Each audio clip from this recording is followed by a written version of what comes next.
I was meeting up with a friend in the town of Sullen Oaks, but due to procrastination, I was running late.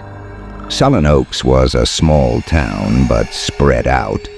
There were long stretches of road in between neighborhoods, and they could be quite lonesome. It was such a stark contrast to the beautiful scenery, but the lack of lighting was downright unnerving. I didn't scare easily, though, and took it all in stride. That is, until I came to Tanner Bridge. Judging by the looks alone, it was not an intimidating bridge. It was a simple, wooden structure that crossed over a rather cold-looking river. Some voice within me began shouting for me to turn around. As I got closer, my intuition was tugging at my brain so hard that I actually stopped right before the bridge began. I kept scanning for any sign of danger or anything to explain this sense of foreboding, but found nothing.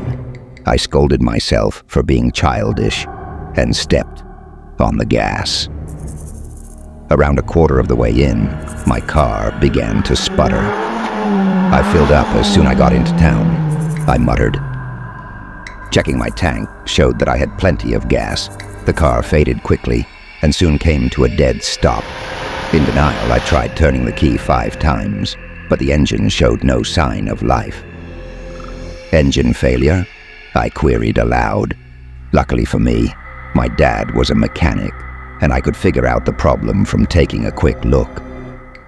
With flashlight in hand, I exited the car and took a look under the hood. After checking over everything, I was shocked to find no signs of an issue. I just tuned everything up, so there was no logical reason it would up and die like this. Exhaling slowly, I went back into the car and got my phone out to call my friend, when my radio suddenly crackled to life. The hissing of the static made me jump, and I dropped my phone into that irritating space between the seats and the console. Damn, lost to the abyss. I began messing with the knobs on the radio to turn it off, but nothing worked. There shouldn't be any power to it, should there?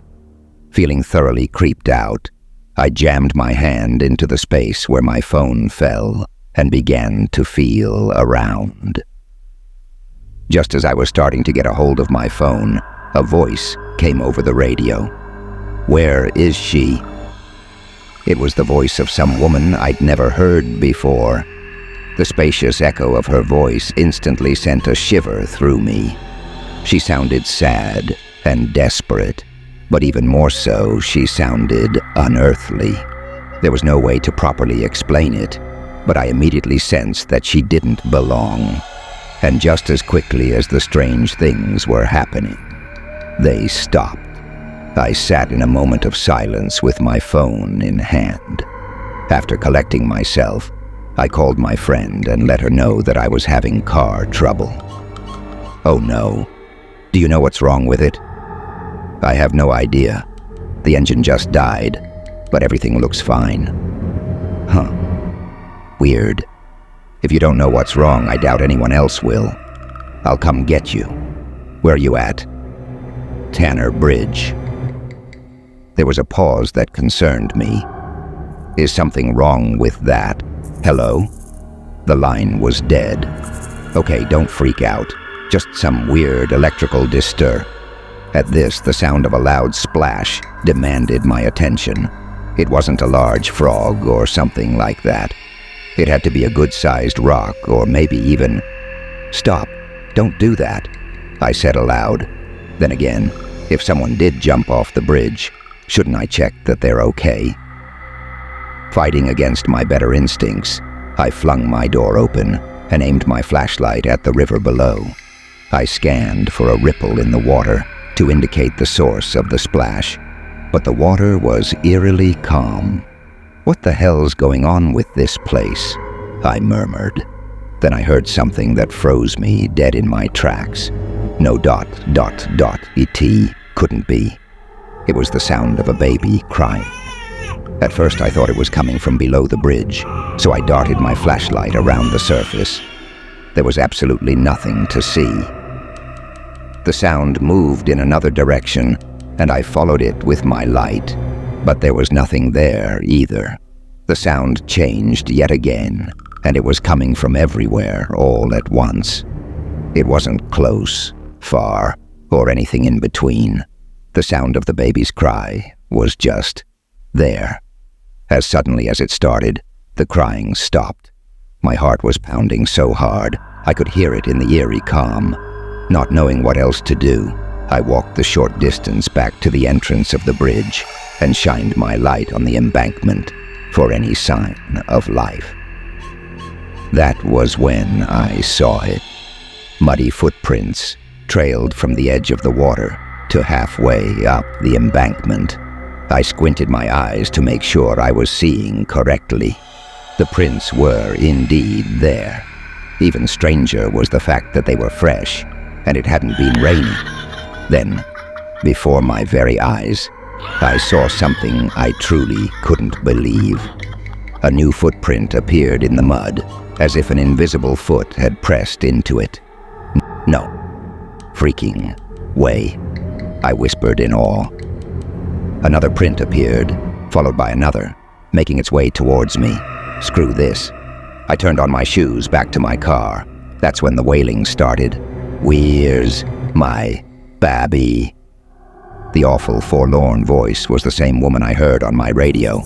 This time it was coming from behind me, and much louder. The woman was panicked, pleading desperately.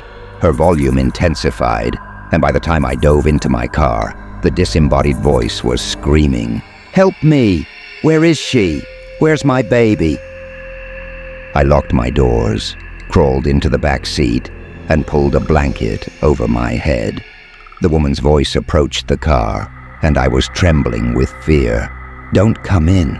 Don't come in! Don't come in!"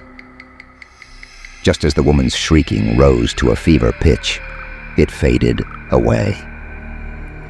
Daring to peek out from my blanket, I saw that there was nothing at my window. I sat up and tried to catch my breath. Once I was breathing normally again, I got into the front seat and tried calling my friend again. My friend was apparently ahead of the game. Blinding lights forced me to hold my hand up in defense. I opened the door with one hand and stepped out. "It's me. Come on," my friend shouted from her car. As soon as I heard her voice, I bolted across the bridge. The sound of my shoes reverberating off the wood was a form of catharsis, making each step further away from the horror behind me. Or so I thought. Right as I was clearing the end of the bridge, something stopped me. I jerked backwards and felt a hand grip my arm. Daring to look behind me, I came face to face with the apparition of a bloodied woman with torn clothing and a bulging eye socket. Her neck was twisted in an unnatural angle, as if it had been broken. "Please help me," the woman screamed into my face. I was paralyzed with fear, only able to marvel at her piercing, dead eyes. Another hand pulled me in the other direction, and I came to as my friend freed me from the woman's grasp. We both ran to her car as fast as we could manage. On the drive home, I recounted my harrowing tale to her. My friend explained that she booked it to the bridge as soon as I told her where I was. Apparently, there was an awful history attached to Tanner Bridge. 50-some-odd years ago, a woman was admiring nature on the side of the bridge with her child. It was more of a scenic spot at the time, and there weren't as many cars driving in that area. A driver came across the bridge too fast and bumped into her, causing her to drop her child into a shallow area of the river below. In a panic to save her child, she leapt off the bridge and slammed into the ground near her child. She couldn't move due to her broken neck and could only call out in distress until she succumbed to her injuries and died. The driver that hit her was the only witness to the event and took off in fear. He didn't confess until years later.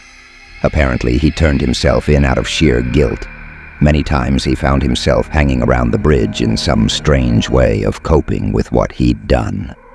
He would hear the voice of the dying woman calling out for help, and the guilt became too much for him to bear. The story of the man's confession hit the local paper, and teenagers would soon hang out near the bridge at night to see if they could experience the ghostly activity. It didn't take long before all the local kids stopped coming, because their experiences were simply too horrific for them to come back. As in my case, cars were known to die right on the bridge, where the woman jumped to her death. My friend told me that Tanner Bridge was so notorious for paranormal activity that another bridge was built to avoid it. Only the locals knew about the story, so she didn't think to tell me. So if you ever decide to visit Sullen Oaks, make sure you know the way around Tanner Bridge. That is, unless you want an experience that will scar you for life.